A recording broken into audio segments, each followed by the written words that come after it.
A wealthy tech mogul discovers his adopted daughter is eating dog food in his Beverly Hills mansion. But the horror deepens when he hears his wife's cold voice and the child's heartbreaking response. He realizes he didn't save her from an orphanage, he delivered her to a new kind of hell.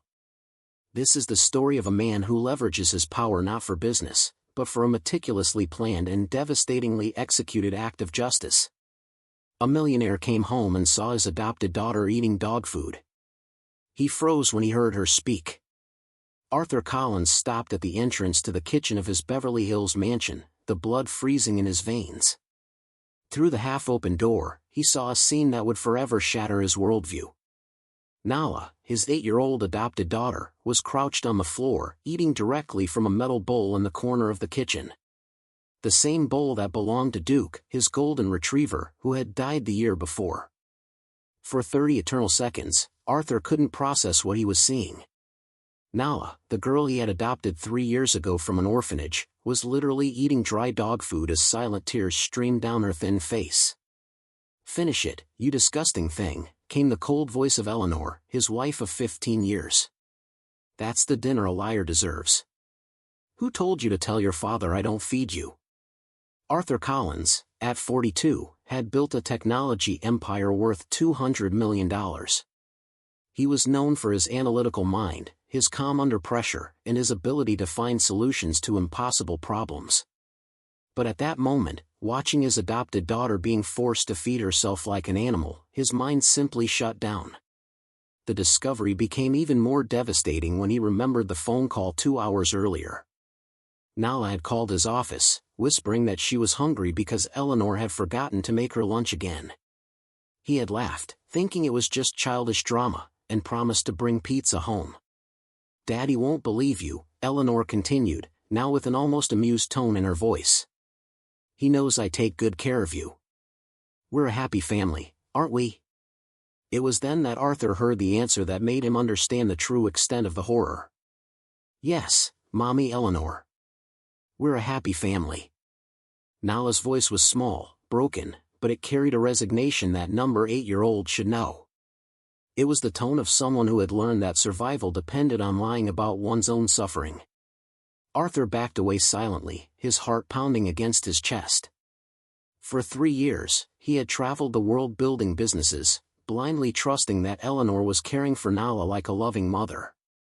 The perfect Instagram photos, the positive school reports, the forced smiles during rare family meals, it had all been a meticulously orchestrated charade. In that silent hallway of his $10 million mansion, Arthur Collins faced a brutal truth. He had rescued Nala from an orphanage only to deliver her to a hell disguised as paradise. But what Eleanor didn't know was that the man who had become a millionaire at 25 wasn't just a business genius. He was someone who had grown up as the only black kid in elite schools, who had faced every form of subtle and not-so-subtle racism that money couldn't buy. 3 hours later, Arthur was in his private office on the top floor of the mansion, but his mind remained in that kitchen. He had sent Eleanor a message saying he had an urgent international call and would be having dinner later. He needed time to process what he had witnessed. He opened his laptop and began meticulously reviewing the last 3 years of his family life. Like an analyst dissecting financial data, Arthur began to identify patterns he had completely overlooked. Eleanor's Instagram photos always showed Nala in the background, slightly out of focus, while she posed radiantly. School reports mentioned that Nala often arrived late and looked tired. Eleanor always explained that the girl had adjustment issues and needed extra discipline to fit into their privileged life. "She comes from a very difficult background, honey," Eleanor would say with a condescending smile. "I have to be strict so she learns how to behave in our social class." Arthur remembered his own childhood. At 8, he was the only black kid at an elite prep school in Connecticut, the son of academic parents who had sacrificed everything to give him the best opportunities. He knew intimately the bitter taste of discrimination disguised as high standards, but he had never imagined it could happen inside his own home. He opened the locked drawer of his desk and removed a device that looked like a standard charger but was actually a high-tech digital recorder. Over the years of building his empire, Arthur had learned that information was power, and power misused needed to be documented. As he discreetly installed monitoring devices around the house, his mind returned to details that now took on new meaning. Eleanor always insisted that he travel more, especially on weekends. "Nala needs routine and discipline," she would say. "It's better when there's no interference." Interference. The word now sounded like what it really was. He was being deliberately kept away from his own daughter. Around 10 o'clock that night, Arthur quietly descended the stairs. The house was quiet, but he could hear voices coming from the TV room. He discreetly activated the monitoring app on his cell phone and listened to Eleanor talking on the phone with her younger sister, Vivian. No, she's well under control," Eleanor laughed coldly. "Arthur is hardly ever home, and when he is, she knows exactly what to say to keep him happy. It's just a matter of training." "But don't you think you're overreacting?" came Vivian's hesitant voice over the speakerphone. "Vivian, please. You saw what the children were like at that orphanage. Wild, uneducated. Someone needs to civilize her. And Arthur is too soft to do what needs to be done. He sees a needy little girl and wants to play the savior. I see reality." Arthur felt his blood run cold as Eleanor continued. "Besides, she's useful. Arthur feels like a hero for saving a black child. It gives him that progressive feeling that rich people love to have. And as for me, well, someone has to clean this huge house, doesn't someone?" Eleanor's cruel laughter echoed through the monitor, and Arthur had to lean against the wall to keep from collapsing. His wife didn't just mistreat Nala, she saw her as free labor and him as a manipulable fool. But Eleanor had made a fundamental mistake. She had completely underestimated who she was dealing with. Arthur Collins hadn't built a $200 million empire by being naive or forgiving betrayal. He had grown up facing people who smiled to his face while plotting his downfall. He had learned early on that the sweetest revenge doesn't come from anger, but from strategic patience. During the early hours of the morning, while Eleanor slept peacefully beside him, Arthur spent hours gathering evidence. Bank transfers she thought he didn't monitor. Text messages to friends bragging about how she had tamed the little girl. Medical records she had altered to hide possible signs of abuse. Each saved file was like a chess piece being placed on the board. At 5 o'clock in the morning, Arthur did something he hadn't done in years. He made breakfast. He went down to the kitchen where he had witnessed the devastating scene hours earlier and began making pancakes, Nala's favorite. When the girl appeared at 6, already dressed for school, her eyes widened in surprise at the sight of her father in the kitchen. Eleanor appeared moments later, clearly irritated by the break in routine.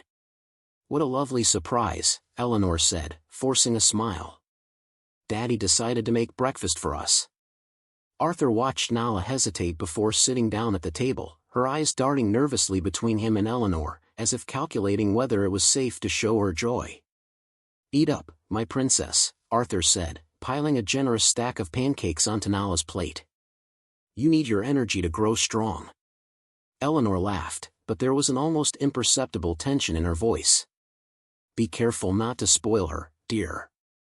You know how children can take advantage of kindness."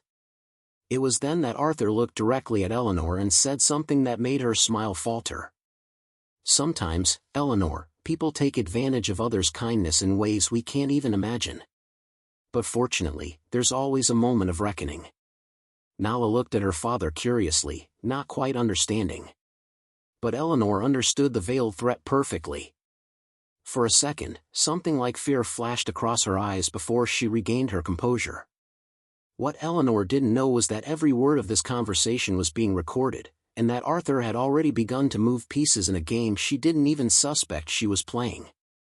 For years, she had underestimated the man beside her, seeing him only as a source of money and social status. But someone who builds an empire at 25 is not someone who accepts betrayal passively, especially when it involves hurting an innocent child he had promised to protect. Over the next 7 days, Arthur became the most attentive man Eleanor had ever seen. He came home early from work, suggested family dinners, and even proposed a trip to Disneyland the following weekend. "What a romantic phase," Eleanor commented to her friends over lunch at the exclusive Beverly Hills club. Arthur has been so affectionate lately. He must be feeling guilty about traveling so much. What she didn't know was that Arthur's every gesture of affection had a strategic purpose. Each hug was an opportunity to discreetly install more monitoring devices. Each romantic dinner was a chance to study her behavior patterns when she felt safe and unprepared. On Friday morning, Arthur did something unheard of. He canceled a $40 million meeting to take Nala to school himself. Eleanor tried to dissuade him, claiming she had an established routine with a girl, but he insisted. "I want to spend more time with my daughter," he said with a smile that Eleanor interpreted as paternal guilt but which actually concealed a fierce determination. On the way to school, Arthur watched Nala in the rearview mirror. The girl was quiet, almost motionless, her little hands folded in her lap as if trying to take up as little space in the world as possible. "Nala," he said softly, "you know you can tell me anything, right?" The girl's eyes widened with instant panic. I'm a good girl, Daddy. Mommy Eleanor always says, I'm good when I behave myself."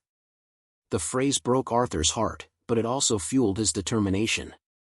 Nala's body language, her reflexive response about behaving herself, everything confirmed that the abuse was systematic and psychologically devastating. That afternoon, while Eleanor was enjoying her weekly spa session, Arthur received a visitor at his office. David Mason, his personal attorney for 15 years and one of the few men he trusted completely, entered with a grim expression. "Arthur, I got your urgent message. What exactly is going on?"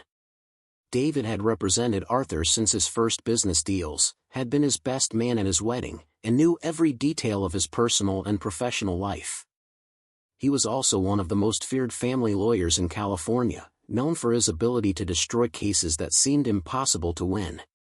Arthur closed the door and activated a signal blocker he kept in his office for top-secret meetings. Then, without preamble, he showed David the videos he had collected. David's face hardened progressively as he watched the recordings, Eleanor forcing Nala to clean the entire house at the age of 8, Eleanor locking the girl in the dark basement for 2 hours as punishment for knocking over a glass of water, Eleanor laughing on the phone with friends about how she had trained the little girl perfectly. "Jesus Christ," David muttered, running his hand through his hair. "Arthur, this is criminal. Systemic child abuse, emotional neglect, child labor. She could get up to 10 years in prison for this." "I want more than prison, David," Arthur replied, his voice controlled but charged with an intensity the lawyer had rarely seen. "I want her to lose everything. The house, the money, the social status, everything she values more than my daughter." David nodded slowly. "This is all-out war, Arthur. Are you sure? Once we start, there's no turning back. She declared war the moment she put dog food in front of my daughter. I'm just going to finish what she started." During the weekend at Disneyland, which Eleanor had initially resisted, claiming it was too stimulating for a child who needed discipline, Arthur watched Nala experience genuine joy for the first time in years. He saw her eyes light up on the roller coasters, heard her crystal-clear laughter on the rides, felt her arms wrap around him spontaneously when they won a giant teddy bear. But he also noticed how she constantly checked Eleanor's reaction, as if she needed permission to be happy. He saw how she rejected cotton candy and popcorn, automatically saying, "Mommy Eleanor said, I can't eat junk food." Eleanor, on the other hand, spent the whole day taking selfies and posting on Instagram about being a dedicated stepmom, always positioning Nala in the background or partially cutting her out of the photos. "Beautiful family at Disneyland," she captioned a photo where she appeared radiant next to Arthur while Nala was partially hidden behind him. "Being a mom is the greatest joy of my life. #blessed #family #stepmom." The comments poured in, "What a perfect family, Eleanor, you are an inspiration, that girl is so lucky to have such a loving mother." Arthur screenshot every post, every comment, every publicly documented lie. It would all be used at the right moment. The following Monday, David called with news that would make Eleanor regret underestimating the man she had betrayed. "Arthur, you won't believe what we found out. I hired a private investigator to look into her finances. Eleanor didn't just embezzle the money meant for Nala. She set up fake bank accounts in the girl's name and has been using them to evade taxes for 3 years. David's voice had a tone of grim admiration. She doesn't just mistreat your daughter. She's committing federal fraud using an 8-year-old as a front. The FBI is going to love this. Arthur smiled for the first time in weeks. But it wasn't a happy smile. It was the smile of a man who had built a business empire, knowing exactly when his enemies would hang themselves. Schedule a meeting with a district attorney for Thursday, Arthur said. It's time to show my dear wife what happens when someone messes with my family. Meanwhile, Eleanor continued her cruel routines, posting perfect photos on social media and bragging to friends about how she had civilized Nala. She had no idea that every act of malice was being meticulously documented, that every public lie was turning into irrefutable evidence against her. In the silent laboratory of her own arrogance, Eleanor had created the perfect poison for her own destruction. She was just days away from discovering that the quiet man sleeping beside her was not the naive victim she imagined, but a ruthless strategist who had turned her cruelty into her own social and legal death sentence. The storm was brewing on the horizon, and Eleanor, blinded by her own wickedness, continued to dance in the rain, unaware that thunder was rapidly approaching. On Thursday morning, Eleanor woke up to discover that her main bank account had been frozen by court order. 3 FBI agents were at the door of her mansion with search and seizure warrants. Ms. Collins, you are under investigation for tax fraud, tax evasion, and child abuse, announced Special Agent Laura Bennett, flashing her badge. We need you to come with us for questioning. Eleanor's face turned every shade of white. There must be some mistake. I'm Eleanor Collins. My husband is Arthur Collins of Collins Technologies. You can't just barge into my home.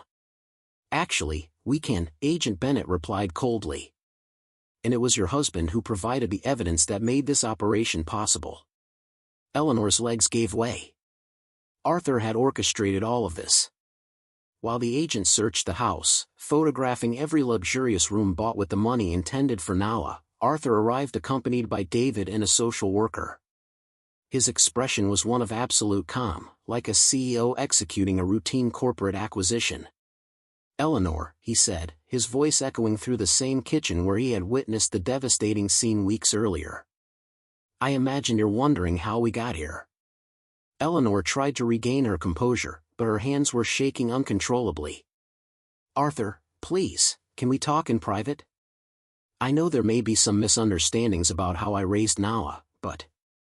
Misunderstandings? David interrupted, opening a tablet. Like this misunderstanding here? The screen showed a recording of Eleanor forcing Nala to eat animal feed. Eleanor watched herself say, "Eat, you disgusting thing. That's the dinner a liar deserves." Or this one. David swiped to another video, Eleanor laughing on the phone. Someone needs to clean this huge house, don't they? The blood drained completely from Eleanor's face. You've been spying on me. That's illegal. Actually, said Arthur, his voice still controlled, installing security devices in your own home to protect a child is perfectly legal, especially when there are well-founded suspicions of abuse. Agent Bennett returned carrying a box of evidence. We found the documents for the fake bank accounts in the minor's name. 3 years of tax evasion using an 8-year-old as a front. These are federal crimes, Ms. Collins. Eleanor finally panicked completely. Arthur, please, I can explain everything. The money. I just wanted us to live well. Nala has everything she needs. Does she? Arthur asked with deadly calm. Does she have the right to eat at the table like a human being? Does she have the right not to work as a maid at 8 years old? Does she have the right to use the money I send specifically for her? David showed another document on the tablet. $240,000 embezzled over 3 years. Money intended for Nala's education, clothing, food, and medical care. Used to buy a luxury car, jewelry, and finance her lifestyle. And there's more, Arthur continued. Your Instagram posts have become evidence against you. Every public lie about being a loving mother while abusing a child at home. The FBI has digital crime experts who love cases like this. Eleanor tried one last desperate card. "You can't do this to me. We've been married for 15 years. You're going to destroy me because of this." The words she almost uttered hung in the air like poison. "Because of this, what, Eleanor?" Arthur challenged her, his eyes finally showing his pent-up anger. "Finish the sentence. Show everyone who you really are." Eleanor realized the trap, but desperation made her continue. "Because of a child who isn't even ours, a stranger you brought into our home, and—" "Stop," ordered the social worker, filming every word. "You're incriminating yourself further." David smiled coldly. "Perfect. Now we have evidence that the motivation for the abuse was racial prejudice. That makes the crimes hate crimes with much harsher penalties." The reality finally hit Eleanor with full force. It wasn't just about prison. Her social life, meticulously crafted over years, would be completely shattered. Every friend from the club who had envied her perfect life would find out the truth. Every family at Nala's school would know that she mistreated an innocent child. "Please," she begged, tears streaming down her face. "I can change. We can go to family therapy. I'm not like this." Arthur looked at her one last time as his husband. "Eleanor, you've shown us exactly who you are for 3 years. The only thing that's changed is that now the whole world will know it, too." At that moment, as Eleanor was led away in handcuffs by federal agents, passing neighbors who had gathered to watch the spectacle, one truth crystallized in the air. Sometimes justice does not come from the courts, but from the consequences we quietly build for those who choose cruelty over humanity. 2 years later, Nala was on stage in the main auditorium of Beverly Hills Academy, one of California's most prestigious private schools, receiving the award for Best Fourth Grader. Her hair shone under the spotlights, and her radiant smile no longer carried any shadows from the past. "I want to thank my daddy," she said into the microphone, her voice clear and confident. "He taught me that being different isn't something to hide, but something to celebrate, and that a real family is the one who loves you for who you are, not the one who hurts you for being who you are." In the audience, Arthur felt his eyes fill with tears of pride. At his side, Dr. Eliza Carter, the child psychologist who had accompanied Nala's healing process, whispered, "You saved more than a child, Arthur. You saved a soul." The transformation had been gradual but consistent. Nala now slept through the night without nightmares. She laughed out loud during movies. She ate at the kitchen table, telling stories about school. She had real friends who came over to sleep on the weekends. She was finally a normal child, living a normal childhood. Collins Technologies had not only survived the public scandal but prospered exponentially. Arthur's story went viral when it was leaked to the press, the millionaire who had discovered and exposed the abuse of his own adopted daughter. Companies around the world wanted to partner with someone who had demonstrated absolute integrity when it mattered most. "Integrity at home translates into integrity in business," Arthur had said in an interview with Forbes. "If you can't protect an 8-year-old child, how can you protect the investments of thousands of people?" The magazine named him CEO of the Year, and his company doubled in value in 18 months. Meanwhile, Eleanor faced a completely different reality. After serving 18 months in prison for tax fraud and child abuse, she had lost literally everything. The divorce left her with $0. The prenuptial agreement she had signed years ago was enforced in its entirety, as fraud invalidated any marital protection. Her Instagram account, which once boasted 200,000 followers admiring her perfect life, was deleted after waves of negative comments when the story became public. Former club friends avoided her on the streets. Even her family had distanced themselves, ashamed of the national scandal. Eleanor now lived in a small rented apartment, working as a receptionist at a veterinary clinic. The irony was not lost on anyone. Every time she saw news about Arthur in the business papers or photos of Nala smiling at school events that went viral on social media, she understood the magnitude of her own stupidity. She had tried to sell her side of the story to tabloids, painting herself as the victim of a controlling husband, but the evidence was too overwhelming. The videos of her abusing an innocent child had shocked the country. No one wanted to hear her excuses. One Sunday afternoon, while Arthur and Nala were baking cookies in the kitchen of their new home in Malibu, a mansion overlooking the ocean where Nala could run freely on the beach, he received an unexpected call. It was David, his lawyer, with some curious news. "Arthur, Eleanor has filed for child support.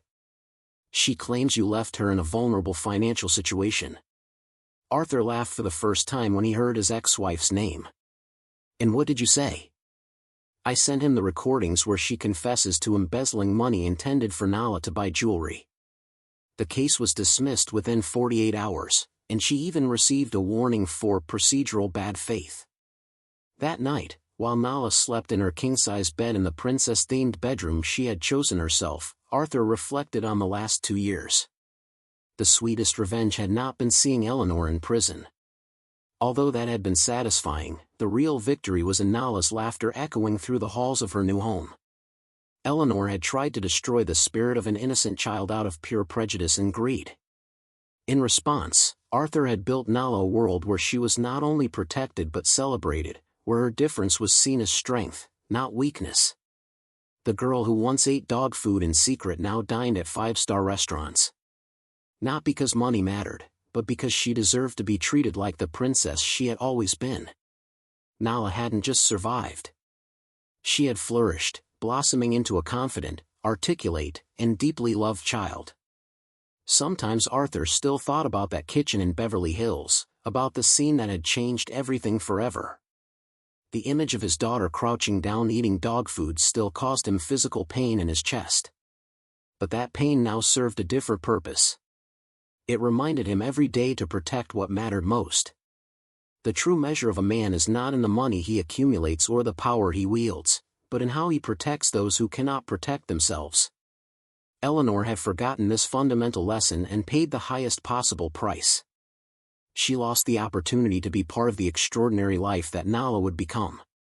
Arthur learned that the most powerful revenge is not to destroy those who betray you.